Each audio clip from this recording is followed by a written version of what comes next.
Before we get started on today's episode, we want to shout out the Real Comedians of Social Media and LOVEHOUR tour sponsor, African Pride. African Pride, who have been great partners. They really have. In business, and I mean great. So thank you so much for partnering with us, African Pride, on the tour. What you can look forward to see as attendees of the conference. Well, let me speak those things that are not as though they were. Come on in there. Yes, he is. He's a mighty God. As you can, what you can expect to see as attendees of the tour are giveaway bags. The Love Hour, we play a game and we'll have a little we'll full size. African Pride ain't sending no little sample. They sent me full size jars that will be given away during the Love Hour. We're going to be doing giveaways on the podcast as well. I will be announcing the rules for that here shortly. So yeah.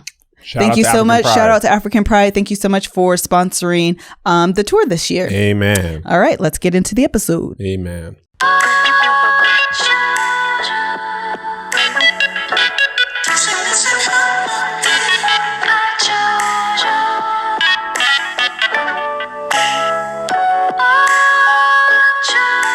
Hello, everybody. Welcome to the Love Hour podcast. I am your host, Miss KevOnStage, and I'm joined, as always, by my husband and co-host, the KevOnStage.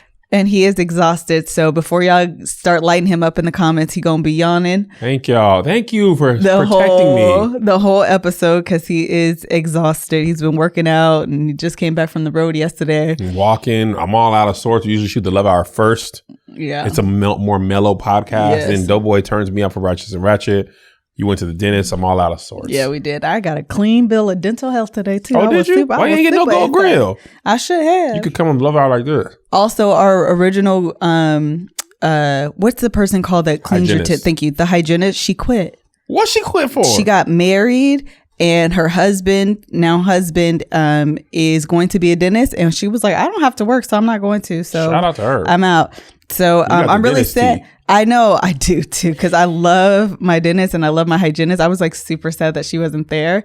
So anyway, when you she ain't gonna work for her husband, the dentist, but she worked for another man that was a dentist. Wow. Well, she was engaged before. Wow. Child, wow. She made the right move, because y'all be acting a donkey. And before I say I do, let's keep everything separate. Okay. Today's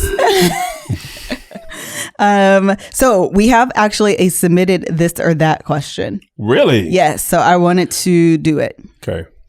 So I have this or that too. Do you? We can do both. Okay. Can I do mine first? Okay, go. Okay. Would you rather be Stephen Curry with all his social media, or Aisha Curry and one of the attention of men? I literally can't. Let me tell you what, Melissa Fredericks, if you went so ever to be like, I don't get another attention from men. I don't think I don't think I would ever utter those words aloud, but I think without fully talking to Aisha, and I've seen I think you showed me. I'll show you a little clip. Yeah, I think you've showed me a portion of one clip, and that's it. And I don't really follow Steph or Aisha that much in detail to even get a glimpse into this is what I think she means. But just on my personal, what I think she means, I think I get it. Yeah. We talked about it at length on Righteous and Ratchet. I think I was being silly, but I think what it was is she led with it's an insecurity. Yes. And she did what people don't often do on social media. Tell the truth about how you feel and how our feelings, I said this on Righteous and Ratchet, I just want to tell you, our feelings are often irrational, without logic. Absolutely. But that is still how you feel. I can see her being like, man, what?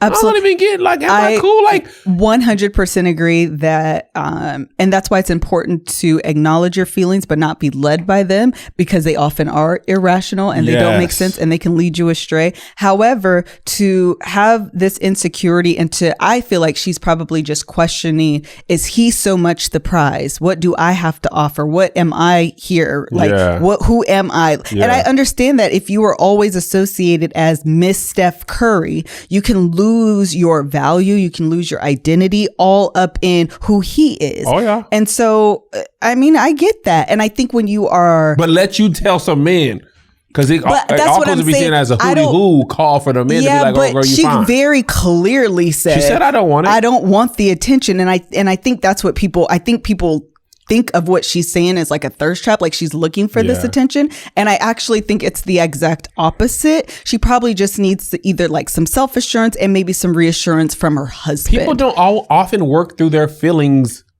on social media. Right. That's we talked about this on like. And what was the context of the conversation? And that's the other thing. I haven't seen the full episode. Mm-hmm. So what happens is you get a 57-second clip. Exactly. You didn't hear the 10 minutes before and the 10 minutes after. And it was women, right? It was all women. Yeah. So they were talking about being married to NBA players. Mm-hmm. So there's a lot of context that comes with longer conversations. Absolutely. But the internet, we pull in on the and I if you don't see her point, I get it too. Yeah, I do too. Because if you said that, I would be sure.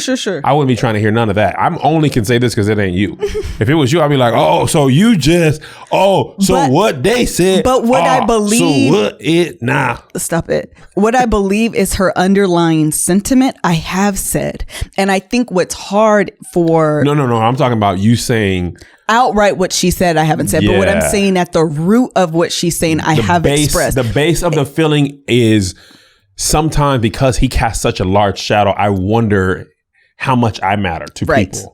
And that probably has nothing to do with Steph. No, and that's what I was going to say. The other thing is that majority of the world aren't married to a basketball player that is Steph Curry. An unusual the majority of the world isn't married to a KevOnStage. You know what I mean? It's tall, handsome, right? All of the fast, things. Can dunk a basketball. Not faster than me though. 7 feet. Asterisk. Not faster than you. Asterisk. True. But what I was going to say is that so it may be hard to conceptualize what she's saying if you aren't married to someone who is such a huge personality. That's funny. And you know what? Doughboy said something that I think actually makes more sense now. I felt like my phone was talking just then. It was. Doughboy said she wouldn't be saying that if Steph Curry worked at Sears. Right. And if Steph Curry worked at Sears, he wouldn't have the social media presence. The feelings wouldn't be the same. Exactly. Her feelings are the way they are because her situation is the way it is. And that's why context matters. That's why nuance matters. And to pull out a clip and to say whatever without that context is actually a disservice to what the message she's truly trying to get across. Right. But just if you say all right, we get it. It's gonna be a problem. Also, you guys suggesting this or that. I like this. I do because too. Sometimes I feel like I don't have good ones. The more y'all help with the podcast, the easier it is to do. What y'all want to talk about, this or that suggestions. It's a communal experience. Absolutely. I concur. So the submitted this or that is from @Charles Berkeley. I don't know if it's a play on Charles Berkeley. I have no idea. But this was his submitted question.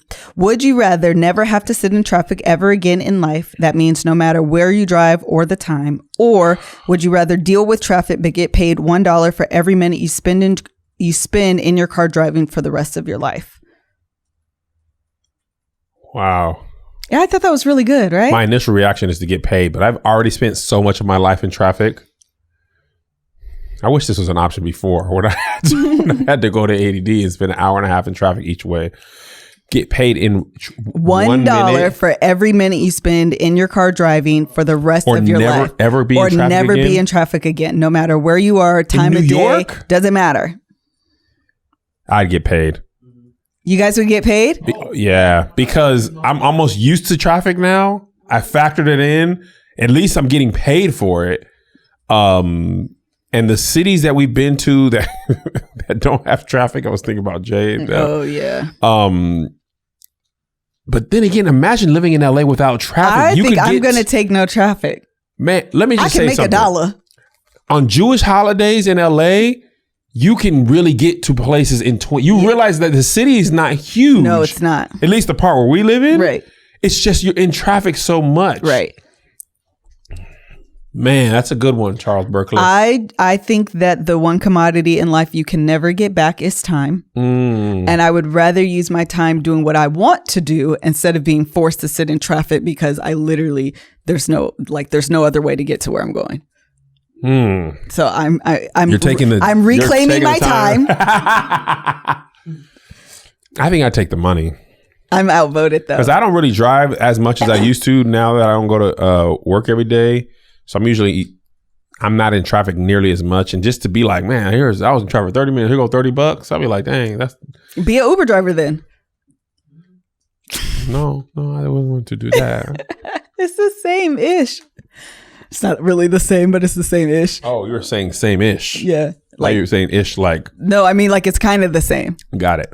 Like black-ish. Your time is valuable. And also, if you have more time, you could potentially do something that makes more money. Precisely. I could do more comedy shows if I had more time. Hello? About traffic. Or you could just not be in traffic. And there's so many times you factor in traffic, then you don't even get it. You left early, and then you're. Give me the money though. I got student loans. Man, for real. I get it. People always like, Kevin, Melissa rich. How can I be rich and have student loans? Name one rich person who's they don't for real rich and has student loans. They do not coexist. And I can't pay it off right now, but I'm supposed to pay it off, so I ain't rich. The moment my student loans paid off, my kid's going to college. For real. In real life, that's how it's going to work out. Hopefully they can just work for the company or do their own thing. Okay, so we're going to move into today's topic. And I want to start off by saying I'm calling it a companion or sister episode to last week's episode. Companion piece. A companion piece. A part 2, but not really. You hate the word part 2. I don't know why. I do. I feel like I try to get as much meat off the bone in one episode as possible. So part 2s are never... They're never as fulfilling. But when you eat wings, you leave all the meat on there. So why don't you treat this podcast like you treat them wings? At least, I mean... I know that's why I get to the gristle, because I go all the way to the meat. Yeah, you see gross. The wing she eats? It'd be a whole wing on there. It looks like a chicken ate the chicken wing. It looks like a chicken ate the chicken wing. Shut up. So do you just want to call this a new episode? I want to call it a new title. It is going to be a new title. But it's a companion piece. But I think it is a companion piece, because last week we talked about a man who potentially, or not potentially, he could actually we can go there first. So a woman wrote in and was talking about her husband of 20 years, I think, and he hadn't gone down on her. He only took the subway uptown. He never went downtown. I was trying to figure out the party's downtown. Where the party at? Downtown. I was like, that's not a song. Yeah, where the party at? Where the Bacardi at? No, I know that. It's not where the party at. Downtown. It's quiet downtown. There you go. Come on, man. Making my way downtown. And I'm homebound. Okay. And I'm cooch bound. Leave it. That's how you eat it too. Stop! And I need you. And I'll lick you. Okay. So, a couple things I wanted to just briefly say about that episode. Number one, sexologist Shamira commented. Oh, yes. I'm glad you remember this. Yes. This was so good. It was so good. So in the email, she said that her husband said he's waiting for the right time or the right moment. And it's been 20 years. And he hasn't. You don't even know how many licks it takes to get the Tootsie Pop. No, he does. 1, 2. Okay, stop. 3. Okay, you're done. He don't know. Stop it. Okay. So one of the things that sexologist Shamira suggested is the question, what does the perfect time, or what does the perfect time look like to make this scenario happen? Yes. And I thought that was such a simplistic but such a great question. Because now you're forcing someone who has the idea of something, theoretical theory, and actually this extends beyond sex. Absolutely. I think that's a good question for any time somebody says, and that might not even be in a marriage relationship. Sure. People, that's just a good question. But in the theory of sex, because now you're forcing your partner to say, okay, now what is it? Is it we're on vacation? Is it you just took a shower? You just got waxed, or you never get waxed? And I'm in there. I'm in the jungle. In the jungle, the mighty jungle. This is going to be heavy song. Tonight. But you know what I mean? But now, because what I think sometimes people say, like her husband, they say that and they really are never really thinking practically of when that'll be. Exactly. It's just something you say to kind of like pass it off. Yeah, kick the bucket down. To push this conversation. And you're not thinking critically. And when your spouse asks you, well, what does a good time look like that for? Because you could say, I want to save money. Okay, but now's not a good time. Right. Okay, so what does a good time look like? What does it look like? I think that is, it opens up a doorway for the lower desire, or whoever the person is in the scenario, The non-liquor. The non-liquor. For the licky. To really think about because otherwise you're either saying this is the perfect scenario and we've never done it. Let's go about creating that. Mm-hmm. Or there really isn't a perfect scenario and I don't want to do this. Can you imagine? Well, I don't want to do this. But the thing is, I don't want to do you. But listen, that truth comes with a lot more acceptance than the hope for the other spouse, for the other partner, who is, I don't know when it's going to happen, but I'm hoping it's going to happen. He says he's into brother. Right. But now we're 20 years in and I'm still holding on and we've never come across this scenario. So now you present to me the perfect scenario and I will go about recreating this to make you comfortable so we can get this thing going. Comfortable. Correct. I want to say one thing. Okay. Can you then transition us? Yeah. I don't know the first one though. Third love. Okay. One thing that I thought was really funny in the comments about this topic, so many of the women would be like, ain't no marriage. Ain't no marriage. If you ain't doing this, and we ain't even married. We don't even talk anymore. Counsel me. Counseling. This must be fixed right now. But there's a lot of different ranges of sex in marriage. Mm-hmm. And with Third Love, there's a lot of different ranges of bra sizes. Third Love. I didn't know where you was going. Is an amazing bra company. And I just want to say this and I'll let you speak more to it because you wear bras. I take them off. Third Love has 78 sizes, including half sizes. Including half sizes and all the way up to I. Yes, from double A to I. You guys, and I forgot to do my giveaway. So let's create a situation for the giveaway. I want to do a giveaway and you have to... I don't know, what's something we could say like on the YouTube? Because I think I want to make it YouTube specific giveaway. Comment you can say? Yeah. Just type the number 78.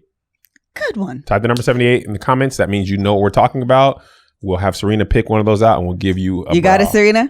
Okay.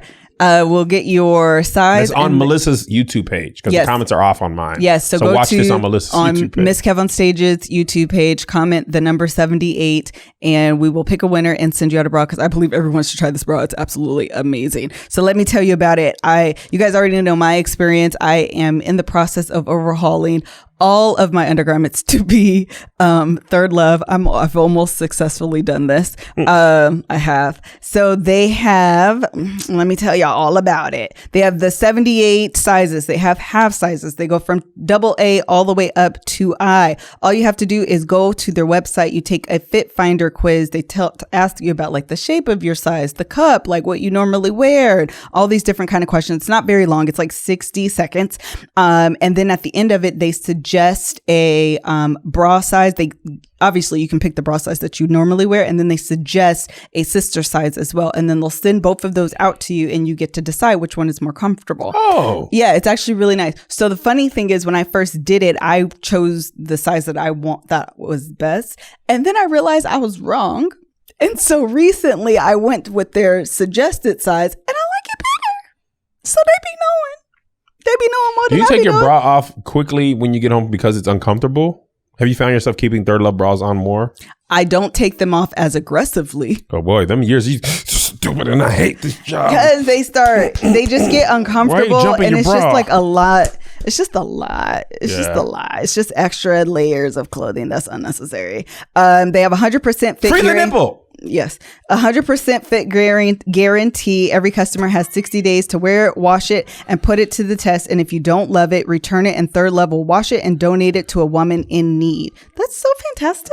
Isn't it? Like, they're so freaking great. And the bras are like really amazing. Good bra. Good clean. Yes. I usually, or the only ones that I've tried so far are the cotton t-shirt bra, I think is what it's called. That's my favorite. That's the one that I use all the time. So Third Love knows there's a perfect bra for everyone. So right now they are offering my listeners 15% off your first order. Go to thirdlove.com/lovehour now to find your perfect fitting bra and get 15% off your first purchase. That's thirdlove.com/lovehour for 15% off today. All right. So we talked about what Shamira said. Yes, which I think you should write that down in your marital book. What does the perfect day look like? What if anything? Because that's kind of like our quarterly bonus thing. It is. Because I think for you, it was, okay, I want to try something new. I need to be out of my house. So this is a good segue to the topic. Keep going. Well, for you, you're like, I need out of my house for vacation. Just the boys being there doing something like that, even though the boys don't come in our room ever unless the Wi-Fi's off. I just want to pause and tell a funny story. We always talk about how kids, as they age, they don't come out of the room ever, right? And we joke about the Wi-Fi being off, the reason, because our kids literally don't even talk to us if the Wi-Fi works. We were visiting my brother in Chicago. His daughter's 17 years old, and she's at prime, I don't come out of my room age. We visit her, come all the way to Chicago, go give her a hug. We don't see this girl for hours. There's an explosion in his neighborhood. The house shook. There's a big fire explosion. And it wasn't like earthquake shake. It was like a bomb. Four people died. Like the whole house shook. The glass shook. Finally, this girl comes out of the room like, did y'all hear that? Girl, did we hear this huge explosion? It was so That's scary. How bad teenagers are. Only an explosion brought this girl out of her room. It was super scary. Yeah, it was. Melissa was Russian. Everything with Melissa is the doggone Russians, boy. I'm such a conspiracy theorist. She is the Russians. The Russians this, the Russian that. I'm telling you, I was thoroughly convinced. My initial thought was earthquake, and then you're like, hold on, we're in Chicago. They don't have earthquakes. That was actually quite strong to just be an earthquake.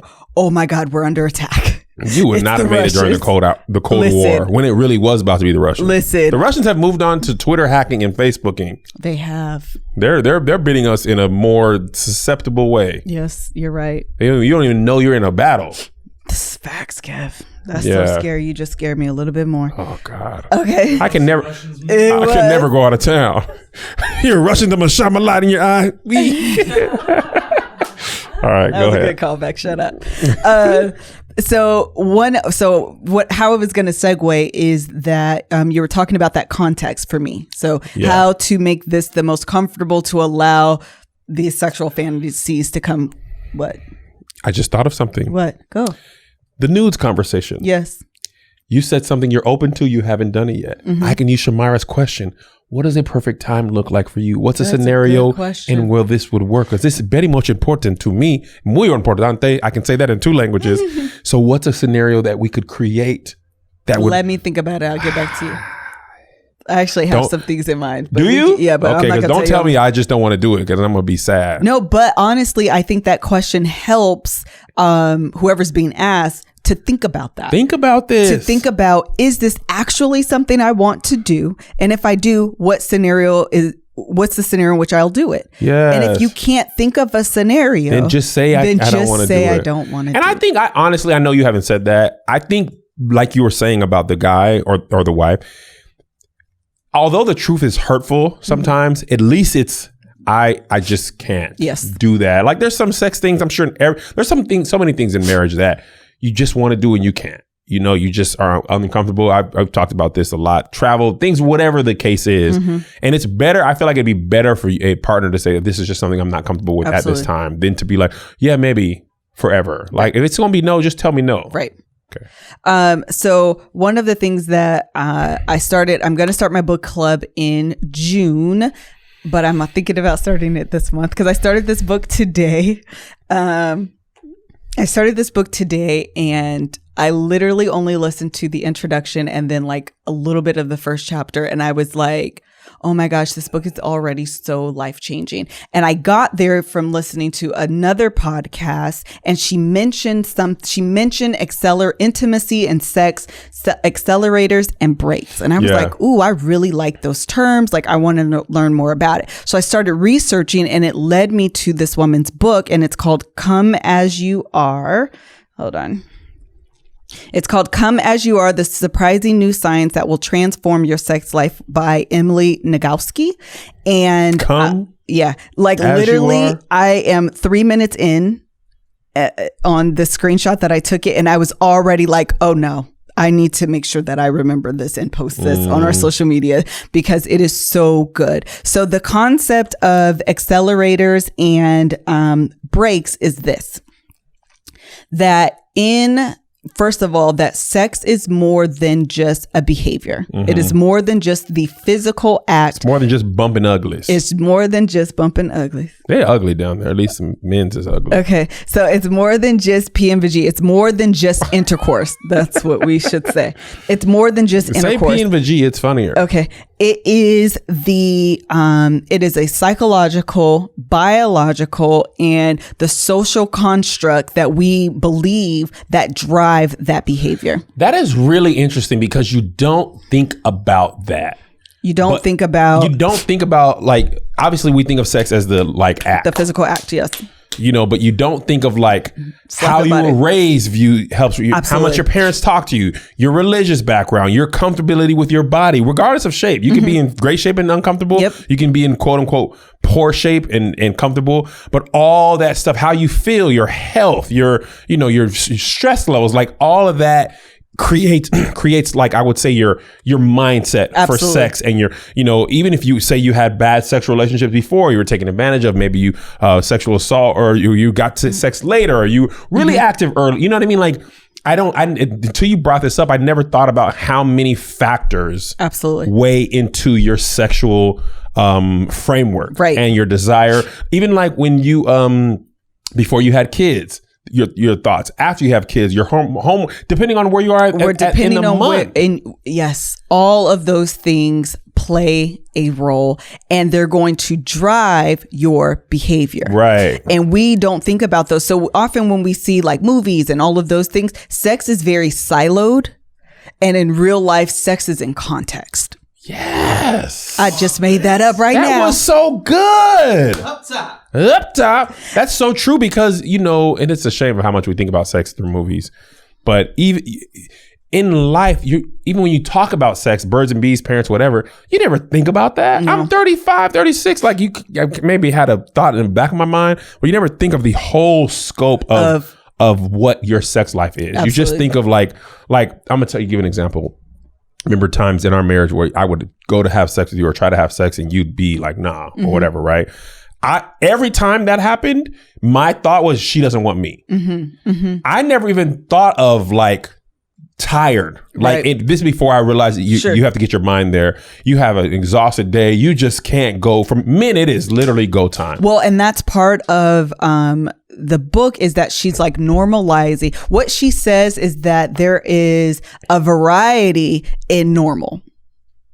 I know. So I thought that was so profound, because a lot of times, and just going briefly back to this episode or last week's episode, and I just really quickly want to really apologize. I'm going to say apologize. I was going to say something else, but I'm not going to. I'm going to say apologize because I kept saying that the norm is that women are lower desire. I kept saying that, and I received only a couple. It wasn't very many, but because I received a couple, I recognize it might be a problem larger, and some people are emailers, some people aren't, so they may not say anything. Some people just mad at you in the comments. And I want to be clear in saying I was talking statistically that women are normally the lower desire, right, or typically the lower desire. However, if you are a higher desire woman, you are also normal. Yeah, you didn't mean that being higher desire is abnormal. Exactly. You're just thinking the norm in most relationships. The norm what's typical, because I don't want to say norm. So what's typical, and that's what I kept saying. And I don't want to stigmatize or isolate those women that are higher desire, because the fact of the matter is normal is relative. You're right. Yeah. Normal is relative, and that is normal. Right. There is variety in what's normal. Bless you. Thank you. And so I don't want to isolate. I don't want to isolate anyone, to be honest. So I want to apologize if you're offended by that comment. That was not my intent. So her point is that there is a lot of variety in normal. And so what strikes me as an accelerator, what's important to me, are things that I am more sensitive to that will turn me on, and things that are breaks are things that I am more sensitive to that will turn me off. Yes. And that's going to vary from person to person. But whatever it is for me doesn't make me any less normal than you. Right. Does that make sense? Absolutely. So then my question is, or what I wanted to talk about, because I was like, oh my God, I never really thought about and I don't know if we do this at all. And I feel like it's actually a missed opportunity in like premarital counseling. I don't know if you could really do it if you're like a virgin, but it's something we should think about. what are your accelerators and what are your brakes? Are you aware of what turns you on? Are you aware of what turns you off? I don't know about, are you asking me? Yeah. I've been thinking about this. My drive to my dentist is about an hour. So I had 2 hours of sitting, not in traffic. Imagine actually, that's just, I'd be $120. Ooh, I'm terrible at math. I was like, you have $100. Wait, that's not right. That's not 100 minutes. Okay, bye. I'm glad I don't have to go to school no more because that math was knocking me upside down. I think most people do that though. But in the ride, on the ride, so while I was researching this to begin with, probably about 30 minutes before I left, my hour ride to the dentist, I actually thought about it when I was getting my teeth cleaned. And then on my way home, I was literally thinking about, am I aware of my accelerators? Mm-hmm. Am I aware of my brakes? I think we are more aware of brakes than we are accelerators. Maybe for you, it's different. It's absolutely different. But for me, and I don't want to say for women, I want to be very specific to me. That's good. You can always be honest about your experience. My experience. So my experience is burping, gas. Those things are breaks for me. Ooh, house dirty. You're in trouble. Those things are breaks for me. Because again, it's biological, it's bio, it's psychological, and then it's also social construct. Yeah. All of those things are going to drive my behavior. Mm-hmm. So physically, it would be body image. Those are things that would be a break for me. Your body image? My body image. How I see and view myself, because it's negative, would be a break. Oh, I see. Oh, I thought this had to be something that your partner does. No, it's twofold. It could be there's things, some breaks that are you alone. It's just like, hold on, before we go there, we should do this book. Yeah. Okay. So Melissa is starting a book club. Melissa is me. I am her. She is me. We are she together. We are going to do a book club. The Miss KevOnStage, MissKevOnStage.com has a pop-up child with Fierce Illustrated Melissa, with the book of the month for June. Mm-hmm. And that is Every Woman's Battle. However, I'm going to post on the day this episode comes out the book that I'm reading this month, which is Come As You Are by Emily Nagoski. Yep. It is available on Audible. They are sponsors of the podcast, and I'm super, super excited. They have an expansive list of books. Start listening with the 30-day Audible trial, and your first audio book plus 2 Audible Originals are free. Visit audible.com/lovehour or text LOVEHOUR to 500-500. Again, the book that I am reading is Come As You Are by Emily Nagoski. This is the front of the book. Can you do a little picture thing? Yeah. Okay. Okay, you guys cannot see, but he'll do a little picture. I think this is so funny because it's like a zipper. It's a vagine. But it's a vagine. And I was going to look at it, but then I was like, is that okay to look at another vagine? Yeah, you guys cannot see. Only one vagine for me. I'm a one vagine type of guy. Yes, please be. Okay. So one more time, you're going to go to audible.com/lovehour or text LOVEHOUR to 500-500. And that is to start your 30-day Audible trial and get your first audio book plus 2 free Audible Originals for free. Everybody on board? Yes. All right. Hey. So this book. So yes. Breaks. That's what I was talking about. So burping and gas. So when I want the draws, I should not burp and gas. No, but I've already told you that. I know, but my stomach hurts.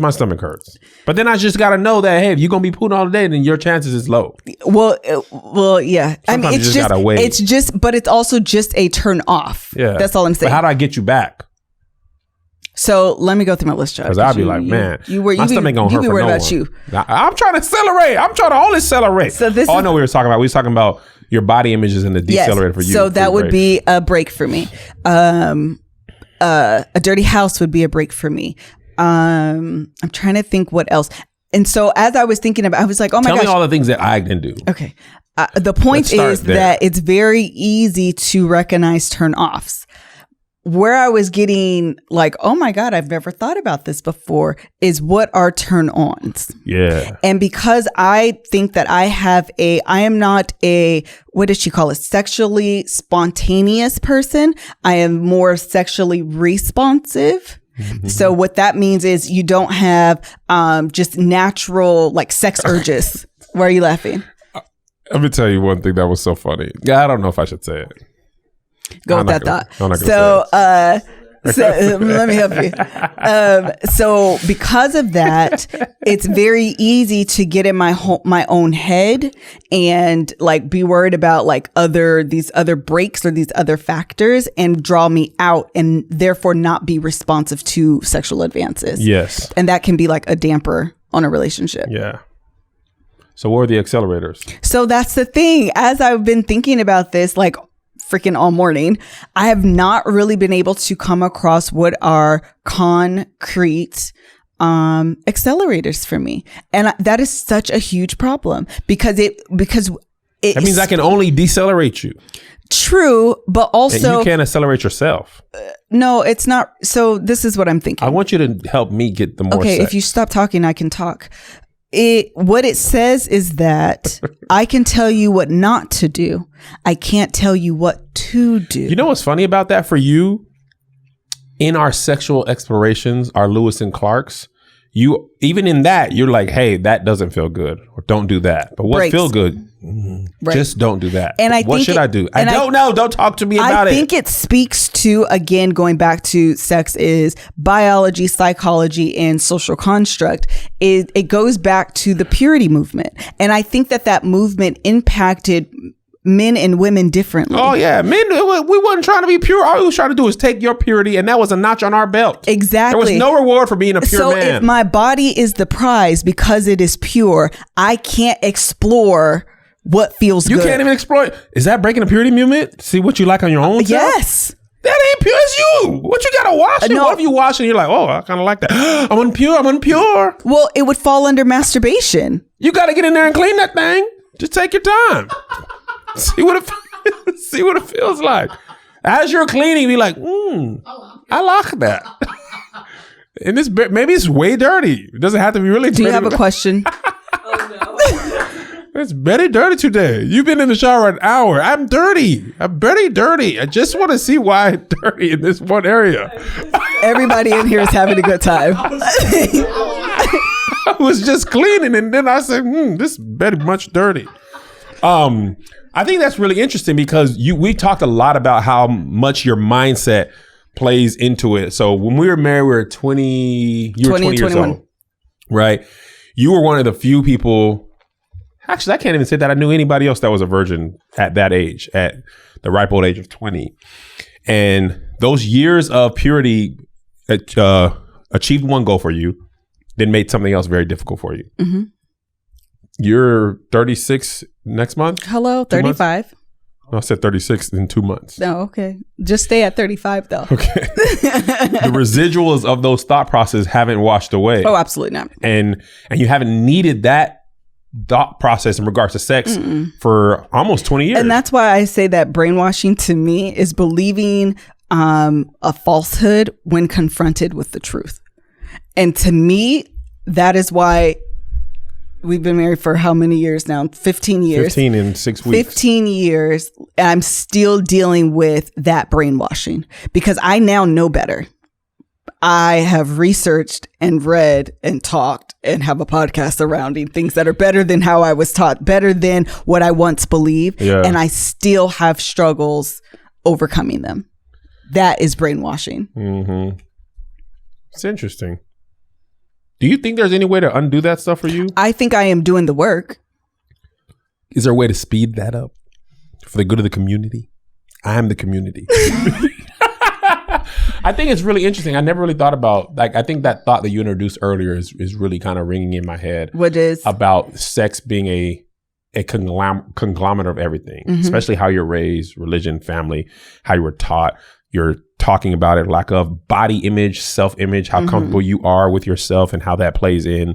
That's really interesting because you don't think about You don't think about the fact that you're thinking about that all the time. Right. Or you're not even thinking about it. It's just ingrained in who you are. So it's not even a thought to cast aside. It's like part of your, core genetic makeup, core programming. Your core programming. Another thing the book talked about, and I thought this was also so good.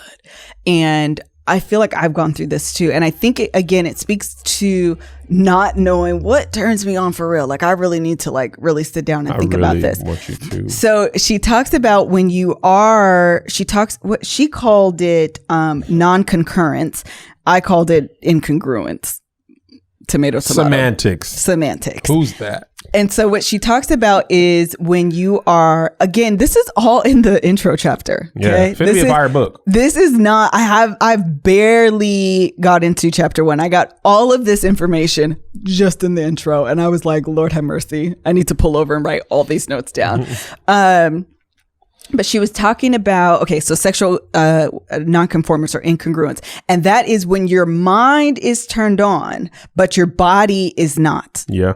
And she was saying how you feel broken. Mm-hmm. You're like, oh my God, no, I think I am aroused. Like, I feel good. Like, let's move on. Let's do this. And your body is like, yeah, but we're dry.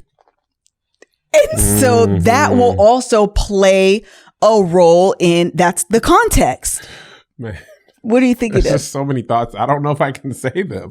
I don't want to embarrass you, but it's this is really uncovering a lot of thought process. Or it's helping me to understand you in a lot of different ways. Man, listen, I was reading this book I should have read this 20 years ago. Yeah. I'm going to tell you one. I think I'll be okay with this. If not, we'll erase it. When we first got married. Mark the time. You might have to erase it, Josh. When we first started getting married, I didn't know much about helping you reach the promised land. Okay. After a while, I learned the ways to help you. When you first started reaching the promised land, you were like, oh my gosh, I don't like that. I don't like that feeling. I don't want to do that. I feel weird about that. And I'd be like, oh, what? I don't remember that, but they keep going. Okay, well, you'd be like, it's too much. I cannot take. It's too much. And I hypothesize, because those thoughts of this is wrong, this is dirty, the sheer enjoyment factor, like you're never taught this is something you should enjoy. And I think for us, I think about this a lot, actually. We grew up in the church so much that the church taught us things that our parents should have taught us. The church taught, okay. Right? And because our parents didn't teach us, the church was teaching us do not have sex because it's going to lead to unplanned pregnancy. It's a sin. You're going to go to hell. And I'm not saying all church. I'm talking about the church I was raised up in. It wasn't like find your wife and sex is pure. I remember even to the point where our first lady at the time, she did a prayer over us. I don't know if you were there. What did she pray? Where I remember this. Yeah. She was praying. So there were a few teenagers in our church that were coming up pregnant. And so she prayed this prayer that if you are having sex, I pray that God exposes you and you do get pregnant. I remember that. That type of fear that is now associated with this act. It's a wild prayer. It doesn't go away. Yeah. And so even again, you say I do and your brain is like, but I'm gonna get pregnant. But girl, you married now. It's okay. But no, I can't get pregnant. And that's funny because when you got pregnant with Zay, your first reaction was like, oh no. Yeah. What have I done? It was different, but absolutely. I'm sure that there was some of that still lingering. You know what I mean? That's purity residue. Absolutely. And it's not healthy. And we have to, what I actually believe is not that the church is teaching you things that your parents should have. I think that the church isn't teaching you about sex. I think what they're teaching you is not to have sex. Yeah. And that is what's carrying over versus teaching you how to. And so then you're looking for this sex positive. Was a wholesome thing you should be doing and enjoying when you're married. And when you don't have that positive view, you're going to look to the world for it. And where do you find it? In movies? Where do you find it? In porn? Where do you find it? The church was telling me that sex is bad. You shouldn't do it. You're going to hell. All the other representation of sex, everybody seems to be having a great time. Everybody's having a fantastic time. It's so bad. They don't seem to be worried about it. They never get pregnant. Music starts happening, sweat, and fireworks, rain. And people come up and they're excited and their hair is soaked and they feel fantastic. Where is all this pain? And you are telling me how bad it is. Something don't match. That's why when I was like, I'll see for myself. And that's what I'm saying. That's what I did. Versus having... But you know what? That's because I was a man. Nobody was like... I don't know. Nobody was making me feel bad for that. I think because, again, we as women are just like We're societally taking your virginity. Right. And so we have to hold on. And that goes back to the idea that men are brakes. I mean, women are often the brakes, even in sex, like beyond this example that we're using. Women are often the brakes and the man is often the gas or the engine. They keep it going. They're pushing the envelope, and women have to say, stop, don't do that, don't do this. And another thing I just thought of is that, when you don't have this healthy relationship, or you don't feel safe, another thing that kind of affects the behavior is I'll be more reserved if I don't have the confidence to say stop. True. If I don't trust you to honor my boundaries, and I don't have the voice, the confidence to say, no, I don't like that, stop, then I'm also just going to put up brakes all the way around. Yep. Is anything you got to say? Not at the moment. Okay, great. So while we're speaking of pregnancy, we want to talk to you about Simple Health. So when Kevin and I actually were first married, child, we didn't have no sort of type of health insurance. No. At all. Mm-mm. And we were in college, and child wasn't trying to have no babies. We went from our parents' coverage to nobody. We were in no man's land. Literally. Luckily, you got that job at the bank before you got pregnant. No, for real. Because I ain't had no health insurance. We had that little baby. Okay. A doctor will review if you're a good candidate for birth control, recommend a product, and write a prescription. Then your birth control ships to your door on a recurring schedule, no interruptions. It's free with most insurance plans and starts at $15 a month without insurance. Wow. That's pretty good. So this is like urgent care for birth control, where you don't have to have like a healthcare provider. You can still get some of the access to things that you need. And I think that's so important. Access to birth control is something that is important because the number one leading factor in poverty is teen pregnancy, unplanned pregnancy. Is it really? Mm-hmm. That's a big bill. It is a child is a huge expense. We had two good jobs. Yes. And our daycare bill was our most expensive bill. More than our mortgage. Yes, it was. Actually, more than our rent in our first apartment. 2 kids, more than our mortgage. Double our mortgage was paying them kids to go and eat applesauce. For real.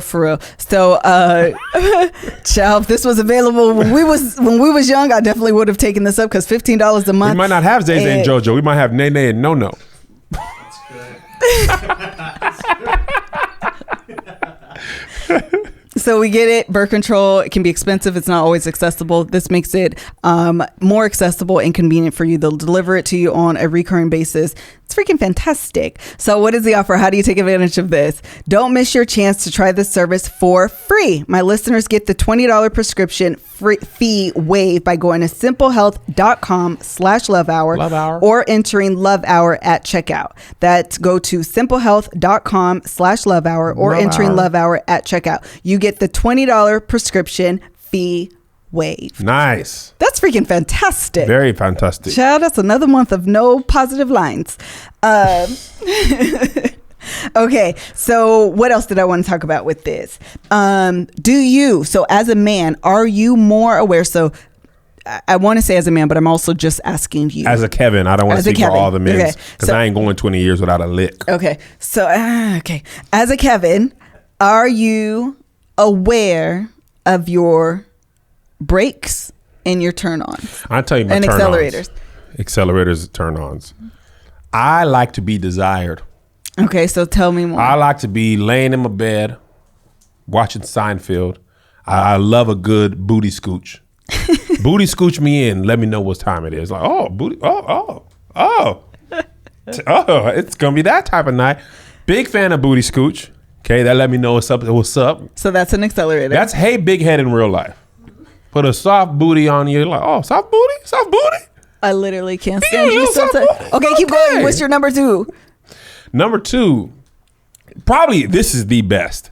Okay. Absolutely the best. I felt like I sound like Rogelio. No. Absolutely. I love it. Did we talk about that, by the way? Did we talk about Jennifer? Okay. We could later. My wife taking initiative. Okay. So, okay. I'm down. I'm chilling. watching Seinfeld. Why do you have to give visual play-by-plays? I want to crib. There's audio listeners. They want to know what's happening. I'm chilling. Okay, I don't know if nothing's gonna happen. I'm hoping for the best, but you never know. You said you were tired. Okay, no booty scooch. We chilling. You go down and reach and say hello to little Kev. Little Kev, what you doing? I'm not doing nothing. I'm little right now. I'm just a baby. Hey man, you want to be big? I mean, if you're serious, I might be a little bigger. Yeah. Hey, well, let me tap you, see if you're ready to be a big boy. I could be big boy if you keep doing what you're doing. Oh my god! Now little Kev is big Kev. He's Super Saiyan now. He's you turn little Kev into big Kev. I know what time it is. Okay, so another accelerator. Okay, I'm asleep. This is the best. On top of that one, I'm sleeping. I wake up, naked body. Oh man, am I dreaming? I'm awake. I'm alive. Boobs. Okay. Boobs. Okay. Oh, you asked me. Okay, we're done. But these are physical. Do you have other accelerators? Oh yeah. Okay, go to those. Fresh out the shower. Let me tell you what's sexy. This is visual. Physical ain't visual. Physical is touching. Visual is visual. Fresh out the shower. Smelling good. Collarbone is sexy. Hey, what's up with that collarbone? Okay, but can you stop? Okay. Can you name thongs? A non-visual, non-physical accelerator? Yes. Dirty text messages. That was a good one. But are there any? Okay, but this is so interesting. You think about stuff that's not related to sex? Yes. No, girl. Because I think, get me to the meat and potatoes. Okay. You want salad, appetizer, ain't it? Where is the steak? I ordered a steak. The reason why put it on my plate. I want to eat that. Stop talking sometimes. I don't want bread. I don't want water. I want booty scooch. I think what's interesting about this conversation is that my thought process with this was so many steps before the bedroom that it's just amazing how different men and women are. Like, more specifically, how different me and you are. But I think a lot of, and actually, no, you can say men and women, because I do believe that higher desire, lower desire, you're gonna offend them. No, I'm not. Oh, higher desire. Got it. Because women can be higher desire, men can be, you know what I mean? So men and women are just different. Your view as a woman may not be my view, but I do think that we're just different in that way. Yeah. And so the idea of accelerators and the idea of context, meaning, physical, psychological, emotional constructs, social constructs, all of those things playing a role in sex, are things that I thought of, like, oh, what are things that actually turn me on? Is it, vacuuming? I don't know if that's really it. Like, is it helping me cook the dish? I wouldn't care if the house is dirty. I know, but I think what's interesting is for a woman, that plays into our mind. Doesn't affect me at all. You like, come on, Kev, the house is dirty. So is there anything, so for you, it's all just, the stimulation is all visual and physical? Yeah. Because you cooking ain't sexy. Like, I'm hungry. I could eat, but like, I ain't like, ooh, cornbread. Maybe so on the podcast, the girl was talking that one of the things that, and maybe it's not turned on like sexual arousal as much as it's a turn on like appreciation. Like, Kev, you're doing good at something, like words of affirmation. Yes. I would never say, man, she made me feel good about myself. Words of affirmation. Now sex So me. One of the ladies was talking about, or the podcast that I was listening to do, by the way, it's Anatomy of Marriage, because I know people are going to ask me if that's the podcast I was listening to, was washing her car for her. She's like, I like my car to be immaculate, like super, super clean. I'm just that person that's like my car to be super clean. And so if my husband's in my car and he leaves stuff, that's a break. Really? Yes. And I get that. And is washing your car a turn on? Well, and that I don't know that it's... See, it ain't right. That means you can only lose, you can't win. And that's what I was talking about. You have to be aware of what your accelerators are, because otherwise I can't tell you what to do. Yeah, because I just got your car cleaned. And I don't know that it works that way. You can have brakes and the opposite not be an accelerator. That's so unfair. No, man. I don't think so. How is that unfair? If I have a list and say these are the things that turn me off, but these are the things that turn me on. Farting and burp turns you off, but not farting and not burping doesn't turn you on. It's not a direct turn on. That's what I'm saying. I mean, I can only do the breaks.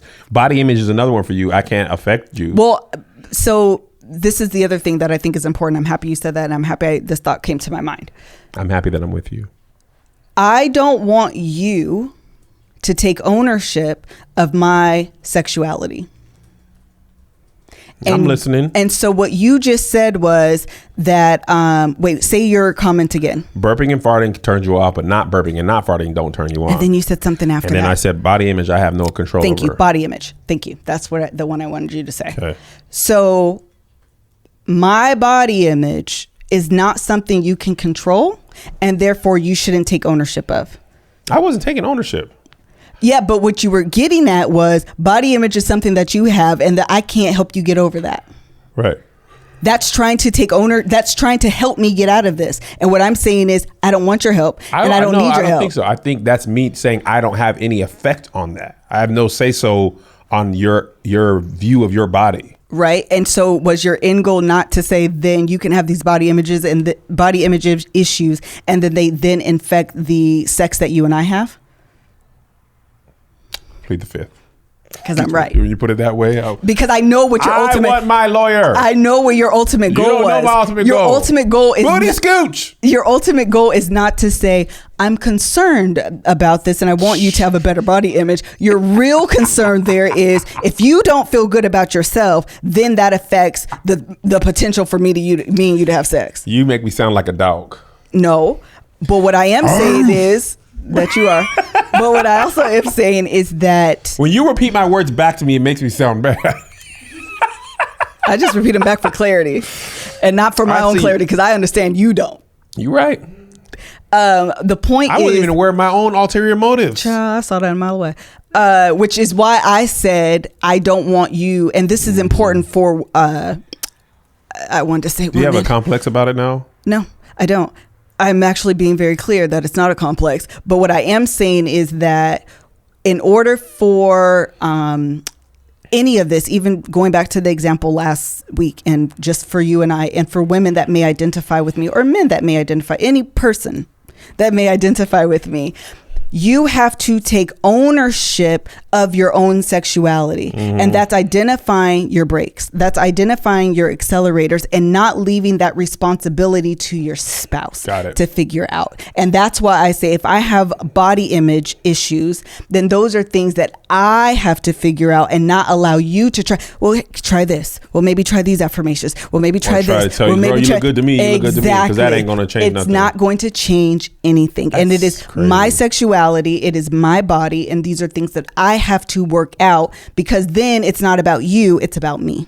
So what I was saying is it's my responsibility, my body, my sexuality. Yes. And I think the way that I've grown up, and a lot of people that identify with my story, is we relinquish that ownership to our spouse. And so we're expecting you, well, you tell me where I should feel good. Well, you tell me. And the point is, I have to take ownership of that. That's interesting, though, because let me say something about that. Shamira talked about that, and that was probably in February. She even actually gave some practical... You're talking about the V-date. V-date methods, which I need to do. Like that. It's May now, and I was just wondering if... I need to figure out when's the appropriate time. Yeah, because I was like, I'm out of town a lot, so maybe that'll be the time. And then now I'm back in town, and that hasn't happened. Do we need to send the children away? The children will be away. Those do help. That's why vacation sex is such a thing. The term vacation sex is a thing. Why? Because it uproots women. It uproots people and allows them to disconnect from the everyday life, their everyday life, and like slightly remove themselves from the constructs of being a mom, being a wife, being an employee, going to like all of those like status quo you ain't even duties. Cooking. Usually either eating out, so you don't have to clean up the room. You don't have to clean. All those things are really that's what it was. Yes, you don't have to cook. You don't have to clean. You don't have to do homework. I don't have to do you any don't of have that a kid home, that's yelling at you with diapers and wipes and pacifier. Like you are taken out of that environment, and it allows you to just reconnect with yourself. And that's why literally vacation sex is a thing. again, it takes you out of that context, puts you in a new context. I like it. You like it? Okay. I think that's all we have to say. That's all we have to say for today. So thank you so much for joining us on today's episode. If you don't know, we have a conference that is like 15 months away in July 2020 in Atlanta, Georgia. Excuse me. We are inside of 100 tickets for VIP. We're at probably 89, I want to say. 89 left? Dang. 89, about 89 tickets left with for over VIP. A year to go? With over a year to go. We have payment plans. It's going to be phenomenal. If you watched or saw any of the footage from Kev's birthday party, then you know that the event planner for that is also doing the coordinating for the vow renewal ceremony. And I told y'all she was bomb.